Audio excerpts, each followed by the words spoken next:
नमस्कार दोस्तों, स्वागत है आप सभी का आपके अपने YouTube channel all exam guide गुरु पर। दोस्तों मैं अजीत पांडे आप सभी का स्वागत करता हूं आपके अपने भरोसेमंद YouTube चैनल पर। आज के इस वीडियो में हम पढ़ रहे हैं साइंस के मोस्ट इंपॉर्टेंट टॉपिक के 100 क्वेश्चंस और ये टॉपिक है ब्लड और विटामिन्स। इससे रिलेटेड मैं आपके लिए 50-50 क्वेश्चंस वन लाइनर फॉर्मेट में कंप्लीट करा रहा हूँ। इसका अगर आप PDF चाहते हैं तो आप हमारे चैनल को ज्वाइन करिए। हमारे चैनल को ज्वाइन करने के लिए ऑप्शन अवेलेबल है। ज्वाइन करने के बाद आपके लिए इस वीडियो का स्पेशल PDF आपके अकाउंट पर प्रोवाइड करा दिया जाएगा। अधिक जानकारी के लिए कमेंट ज़रूर करें, हम आपके लिए कमेंट पर सजेस्ट कर देंगे। तो चलिए हम शुरू करते हैं वीडियो। तो सबसे पहला क्वेश्चन ये रहा स्क्रीन पर। रक्त समूह ब्लड ग्रुप की खोज किसने की थी? तो कार्ल लैंडस्टीनर ने ब्लड ग्रुप की खोज की थी। अगर आप पढ़ाई करते हैं, एग्जाम की तैयारी करते हैं तो ये क्वेश्चन आपने कहीं ना कहीं हमेशा ही देखा होगा। नेक्स्ट क्वेश्चन देखते हैं। सर्वप्रथम रक्त परिसंचरण तंत्र का अध्ययन किसने किया था? तो विलियम हॉर्वे ने सर्वप्रथम रक्त परिसंचरण तंत्र का अध्ययन किया था। रक्त का अध्ययन क्या कहलाता है? तो हेमेटोलॉजी रक्त का अध्ययन कहलाता है। ये बहुत इंपॉर्टेंट क्वेश्चन है। नेक्स्ट क्वेश्चन देखते हैं क्या पूछा गया है। रक्त के निर्माण की प्रक्रिया को क्या कहा जाता है? तो हेमोपोइसिस। हेमोपोइसिस रक्त के निर्माण की प्रक्रिया कहलाती है। नेक्स्ट क्वेश्चन देखते हैं। मानव शरीर में हृदय का काम क्या है? तो पंपिंग स्टेशन की तरह काम करता है मानव शरीर में हृदय। नेक्स्ट क्वेश्चन देखते हैं। स्वस्थ मनुष्य के शरीर में रक्त की कुल मात्रा कितनी होती है? तो स्वस्थ मनुष्य के शरीर में रक्त की कुल मात्रा शरीर के वजन का 7% होती है। Next question. मानव शरीर में औसतन कितने लीटर रक्त होता है? तो मानव शरीर में औसतन 5 से 6 लीटर रक्त होता है। पुरुषों की तुलना में महिलाओं में औसतन रक्त कितना होता है? तो पुरुषों की तुलना में औसतन महिलाओं में आधा लीटर कम रक्त होता है। ये एवरेज की बात हो रही है ना। मानव शरीर में खून की शुद्धिकरण की प्रक्रिया को क्या कहते हैं? तो मानव शरीर में खून के शुद्धिकरण की प्रक्रिया डायलिसिस कहलाती है। रक्त का शुद्धिकरण कहाँ होता है? तो किडनी में रक्त का शुद्धिकरण होता है। रुधिर दबाव अर्थात ब्लड प्रेशर मापक यंत्र क्या है? तो स्फिग्नोमैनोमीटर के द्वारा ब्लड प्रेशर को मापा जाता है।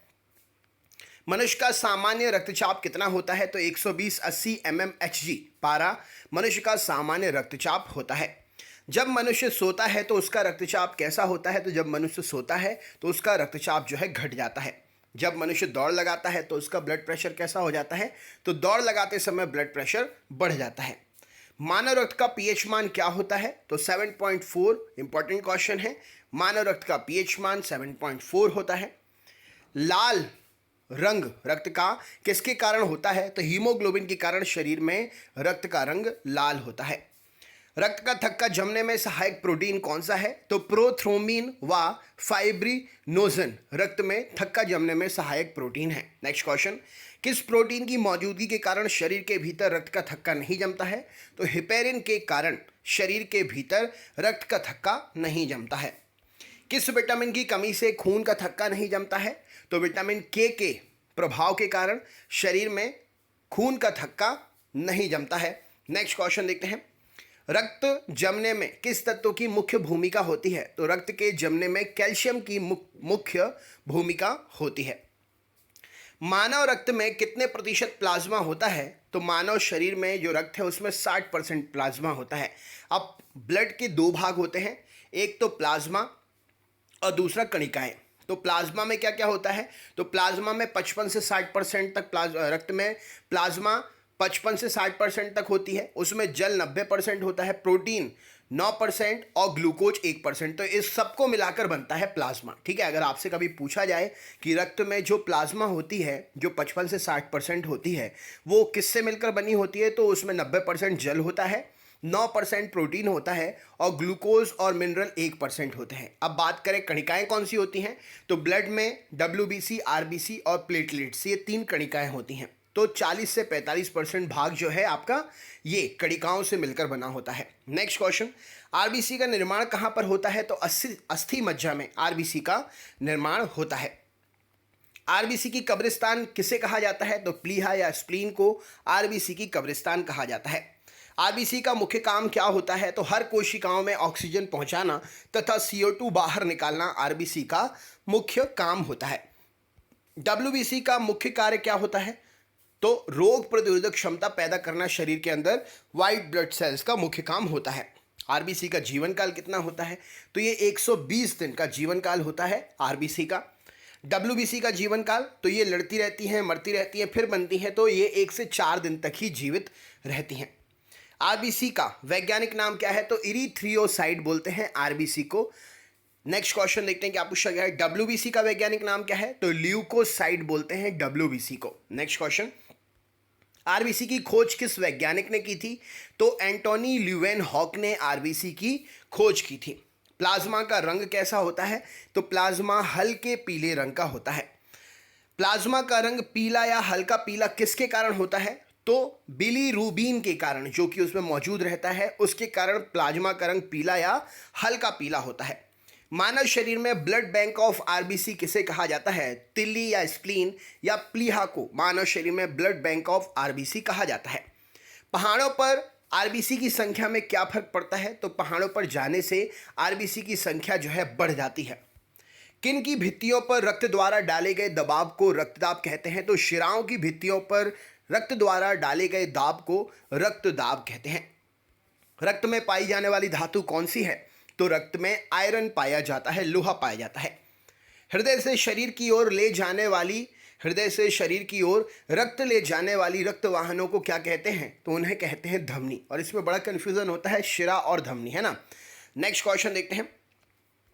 शरीर से हृदय की ओर रक्त ले जाने वाले वाहनों को क्या कहते हैं? तो उसे कहते हैं शिरा। शरीर से हृदय की ओर ले जाने वाली कौन सी होती हैं? शिराएं होती हैं। नेक्स्ट क्वेश्चन देखते हैं।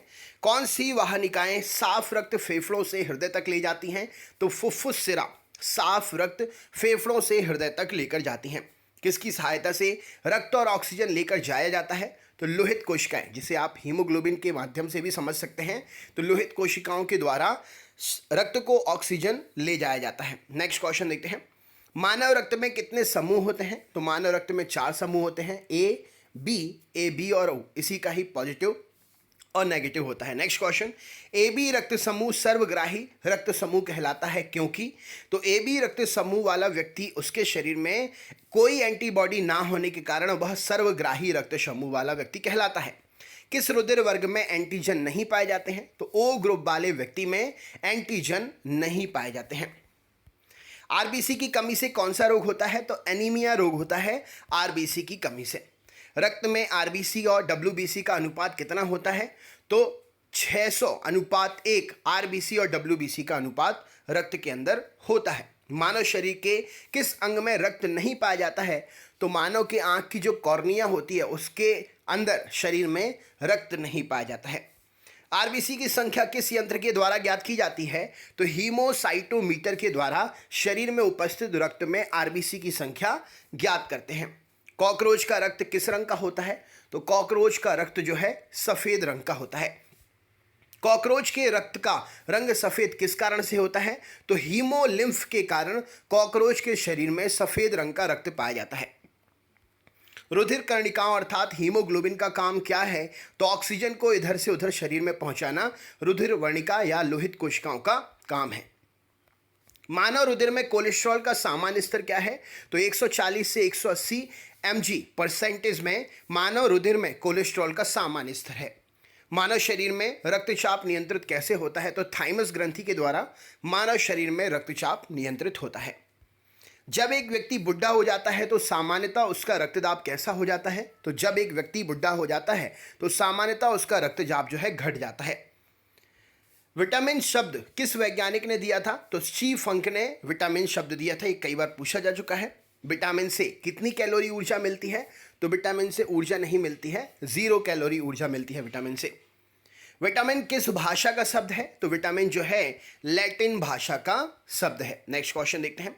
विटामिन के अध्ययन को क्या कहा जाता है? तो विटामिनोलॉजी। विटामिन के अध्ययन को विटामिनोलॉजी कहते हैं। किस विटामिन को सनशाइन विटामिन भी कहते हैं? तो विटामिन डी को सनशाइन विटामिन भी कहते हैं। किस विटामिन को एंटी कैंसर विटामिन भी कहते हैं? तो vitamin A anti cancer vitamin कहलाता है। किस विटामिन की कमी से बाल गिरते हैं? तो विटामिन B7 की कमी से बाल गिरते हैं।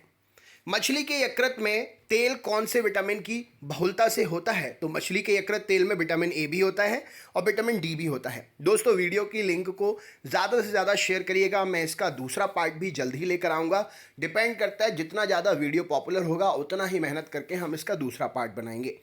और आप ज्वाइन ज़रूर कर लीजिएगा चैनल को, जिससे हम आपको आपका PDF प्रोवाइड कर देंगे इस वीडियो का। ठीक है, नेक्स्ट क्वेश्चन देखते हैं। मनुष्य के होंठ किस विटामिन की कमी के कारण फट जाते हैं? तो विटामिन सी की कमी के कारण मनुष्य के होंठ जो हैं फट जाते हैं। पेलाग्रा रोग किस विटामिन की कमी के कारण होता है? तो विटामिन B3 की कमी के कारण पेलाग्रा रोग होता है। विटामिन B6 का रासायनिक नाम क्या है? तो पायरिडॉक्सिन। विटामिन B6 का रासायनिक नाम है vitamin B6 pyridoxine.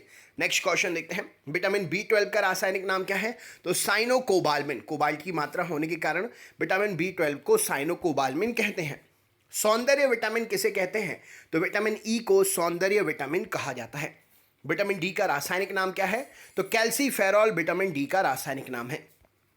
Vitamin E का रासायनिक नाम क्या है? तो टोकोफेरॉल विटामिन ई का रासायनिक नाम है।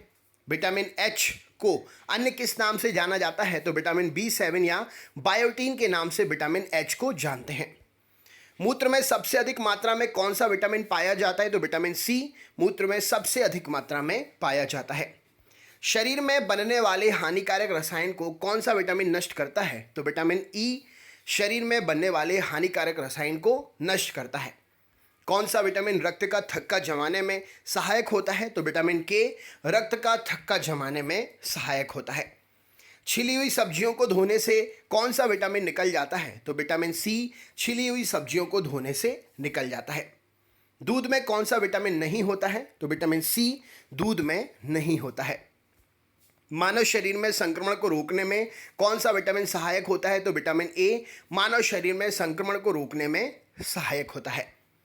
मानव शरीर में विटामिन ए कहाँ पर स्टोर होता है? तो यकृत में मानव शरीर में विटामिन ए स्टोर होता है। विटामिन की खोज किसने की थी? तो फंक ने विटामिन की खोज की थी।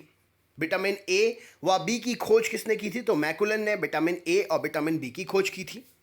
विटामिन सी की खोज किसने की थी? तो होलकट ने विटामिन सी की खोज की थी। रतौंधी रोग किस विटामिन की कमी से होता है? तो विटामिन ए की कमी से रतौंधी रोग होता है। रिकेट्स रोग किस विटामिन की कमी से होता है? तो विटामिन डी की कमी से रिकेट्स रोग होता है। बच्चों के अंगों की अस्थियां मुड़ जाती हैं यदि विटामिन की कमी हो तो कौन सा विटामिन होता है? तो विटामिन डी की कमी से बच्चों की अस्थियां जो हैं वो मुड़ जाती हैं। कौन से विटामिन जल में घुलनशील होते हैं? तो विटामिन बी और सी जल में घुलनशील विटामिन हैं। किस विटामिन की कमी से पुरुषों में नपुंसकता और स्त्रियों में बांझपन का खतरा होता है? तो विटामिन ई की कमी से स्त्रियों में नपुंसकता और पुरुषों में नपुंसकता और स्त्रियों में बांझपन का खतरा होता है। कौन सा विटामिन गर्म करने पर नष्ट हो जाता है? तो विटामिन सी गर्म करने पर नष्ट हो जाता है। किस विटामिन को हार्मोन भी कहते हैं? तो विटामिन डी को हार्मोन भी कहा जाता है। किस विटामिन का निर्माण मनुष्य की त्वचा में होता है? तो विटामिन डी का निर्माण मनुष्य की त्वचा में होता है सूर्य के प्रकाश की मदद से। कौन सा विटामिन कैंसर के उपचार में प्रयोग किया जाता है? तो विटामिन बी कैंसर के उपचार में प्रयोग होता है। विटामिन सी का रासायनिक नाम क्या है? तो एस्कॉर्बिक एसिड विटामिन सी का रासायनिक नाम है। कौन सा विटामिन मानव शरीर में आरबीसी बनाने में सहायक होता है? तो विटामिन सी मानव शरीर में आरबीसी बनाने में सहायक होता है। विटामिन के का रासायनिक नाम क्या है? तो फिलिक्विनॉन विटामिन के का रासायनिक नाम है। विटामिन ए का रासायनिक नाम क्या है? तो रेटिनॉल विटामिन ए का रासायनिक नाम है। विटामिन B2 का रासायनिक नाम क्या है? तो राइबोफ्लेविन विटामिन 2 का रासायनिक नाम है। विटामिन ए प्रचुर मात्रा में किस में पाया जाता है? तो गाजर में विटामिन ए प्रचुर मात्रा में पाया जाता है। विटामिन बी का रासायनिक नाम क्या है? तो विटामिन बी का रासायनिक नाम है थायमीन। कोबाल्ट किस विटामिन में पाया जाता है? तो अभी मैंने आपको बताया था विटामिन B12 में साइनोकोबाल्मिन जिसका नाम है कोबाल्ट पाया जाता है। एनीमिया रोग किस विटामिन की कमी के कारण होता है? तो विटामिन B12 की कमी के कारण एनीमिया रोग शरीर में होता है। आंखों की रोशनी के लिए कौन सा विटामिन जरूरी है? तो विटामिन ए आंखों की रोशनी के लिए जरूरी है। विटामिन बी की कमी से कौन सा रोग होता है? तो बेरी बेरी रोग विटामिन बी की कमी से होता है। किस विटामिन के कारण मसूड़ों से रक्त आने लगता है और दांत हिलने लगते हैं? तो विटामिन सी की कमी के कारण मसूड़ों से रक्त आने लगता है और दांत हिलने लगते हैं। अच्छा, दांत चेक करने वाले डॉक्टर किस दर्पण का प्रयोग करते हैं चेक करने के लिए रोगियों के दांतों को? कमेंट बॉक्स में अपना आंसर शेयर करिए। तो दोस्तों, ये मोस्ट इंपॉर्टेंट क्वेश्चंस के जो आपके लिए वीडियो मैं आपको दिखा रहा हूँ, इसका पीडीएफ आप अगर चाहते हैं तो हमारे चैनल को ज्वाइन करें। हमारे चैनल को ज्वाइन करने के लिए ऑप्शन अवेलेबल है, लिंक पर जाइए, होम पेज पर जाइए, पहले ऑल एग्जाम गाइड गुरु जो नीले लाल कलर से लिखा हुआ है उस पर क्लिक करिए। बगल में ज्वाइन का एक ऑप्शन होगा, उस पर क्लिक करके चैनल को ज्वाइन कर लीजिए, जिससे हम आपके लिए इसका पीडीएफ प्लस स्पेशल वीडियो जो हम अपलोड नहीं करते हैं हम डायरेक्ट आपके अकाउंट पर सेंड कर देंगे, जिससे आप उसको देख सकते हैं। तो ज्वाइन जरूर करिएगा। अगर कोई दिक्कत आ रही है तो हमें कमेंट करिएगा, हम आपके कमेंट पर आपकी हेल्प कर देंगे। इससे पहले जो भी पार्ट्स बने हैं इसके, उसकी लिंक मैंने डिस्क्रिप्शन बॉक्स में भी दे दी है। आप लिंक पर क्लिक करके डिस्क्रिप्शन बॉक्स की इससे पहले वाले वीडियोस देख सकते हैं। साथ साथ मेरा एक और चैनल है ऑल एग्जाम गाइड गुरु 2.0, जिस पर मैं मोटिवेशनल वीडियो डालता हूं 1 मिनट के 1.5 मिनट के। उसकी भी लिंक मैंने डिस्क्रिप्शन बॉक्स में दे दी है, आप उसको भी सब्सक्राइब ज़रूर कर लेना। और दोस्तों, अगर आप इस चैनल पर नए हो तो इसको भी सब्सक्राइब कर लेना और बेल आइकन ज़रूर क्लिक करना और ऑल वाले नोटिफिकेशन ऑन करना, तभी आपको चारों क्लासेस के नोटिफिकेशन मिलेंगे। तो चलिए दोस्तों, मिलते हैं नेक्स्ट वीडियो में। अपना ख्याल रखिएगा, अपने अपनों का ख्याल रखिएगा, स्वस्थ रहिएगा, मस्त रहिएगा, जहां भी रहिएगा ज़बरदस्त रहिएगा। मिलते हैं नेक्स्ट पार्ट में। बहुत बहुत धन्यवाद। आपका दिन शुभ हो।